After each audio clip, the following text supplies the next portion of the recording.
Well, here we go again. Thursday morning, Cornishman Day. Oh, some heavy out there now, I believe.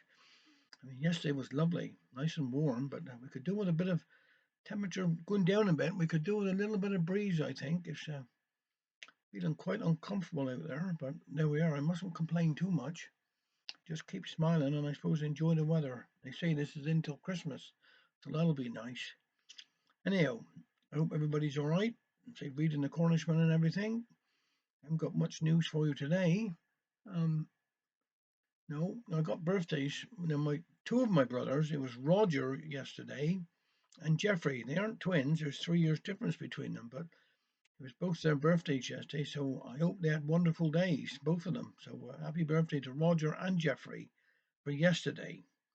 Now I got none for today, but tomorrow is a dear friend of mine, Mervyn Johns. Um, he lives up Gloucester way now, but we went to school together. So it's his birthday tomorrow, and also my niece's birthday tomorrow, Taya Smitherham. It's her birthday. So happy birthday to you both. And I hope you have a good day tomorrow, Taya. All right. Have a day off. That's all I can say. Take care. Now, I'm going to do one here now called Home from School. Mother and father was going down to see Aunt Martha, down Marazion. Going to catch a 10 o'clock bus they was. Richard Henry, we'd have called him Richard John James William Henry for short, had to stop home from school 'cause the coalman was coming. "You know where the key of the coal house is," said father, "and mind you lock up again." "I put a pasty in a tin for dinner for 'ee," said mother, speaking with a mouthful of hairpins. "Tin for dinner! I can't eat tin. I'll give 'ee tin if you don't hark to what I'm saying," and off they went. In a few moments mother come back in. She forgot her umbrella. "Now mind no games and behave yourself, or you won't have nothing when we come home." Richard Henry went to the door to make sure they'd gone. Some people always want to be where they aren't. This is good enough for me. Coalman don't come till 4 o'clock, and I'm going to have some handsome time. Stepped out on a saucer of milk put there for the cat. Ah, served mother right. She ought putting on the table like she belonged to. Out in the front garden he went and whistled. In a moment up pops ahead 2 gardens up. 'Twas Tommy Treacle. Now Tommy Treacle was reared on treacle. Morning, noon, and night he had treacle. Some he ate, some he didn't. What he didn't eat was on his waistcoat. Summertime you couldn't say there was no flies on Tommy. "All clear," shouted Richard Henry. "Aren't you going to school?" "No, our dog's got distemper. Mother's afraid 'twill go through the house. Father isn't too good."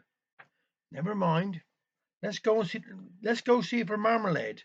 He was really christened Marmaduke after horsing a picture on the front room. "Here he is coming down long. I can tell him by his feet turned in and his ears turned out. I heard mother say once her ears was burning. If I was burning, you could roast Ted upon them.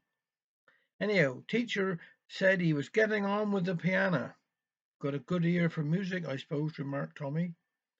"Aren't you going to school neither?" asked Tommy. "No, I got music exam tonight.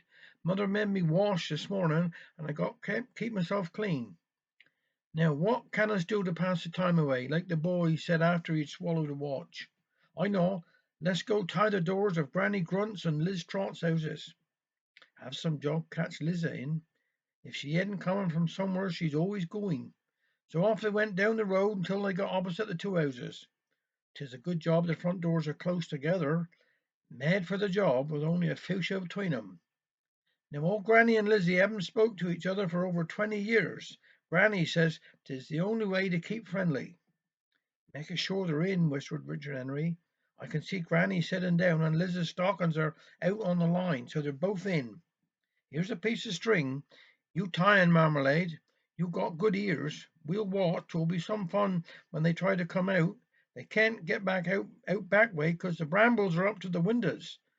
Last year Granny picked enough blackbirds to make a tart from her kitchen window." "I aren't going to tie 'em," replied Marmaduke. "Father said 'twas dirty work people trying tying doors, and I got to keep myself clean." "You're afraid, that's what you are." "Let's have the string," said Richard Henry. "I'll do it." And up he crept to Grana's door.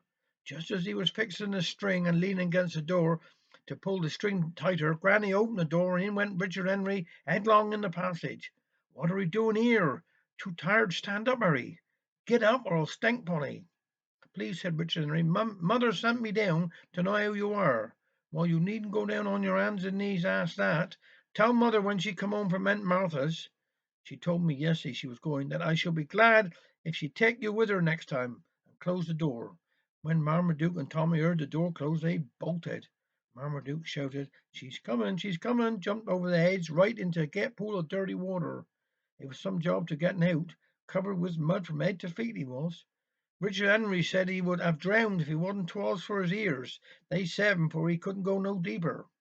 They tried to scrape the mud off, but home he had to go. When he opened the door and his mother saw him, she wouldn't leave him come in. Throwed a bucket of water over him in the garden. When Richard Henry got home, he found the coalman had been and emptied 500 of coal in the front garden because he couldn't get in. Richard Henry had to take it all up and carry it right through the house down to the coal house in the garden. 'Twas dark when he'd finished, and a good job 'twas dark when mother and father returned, for they did not see all the coal in the front passage and in the kitchen. Richard Henry had gone to bed. Now have a nice weekend.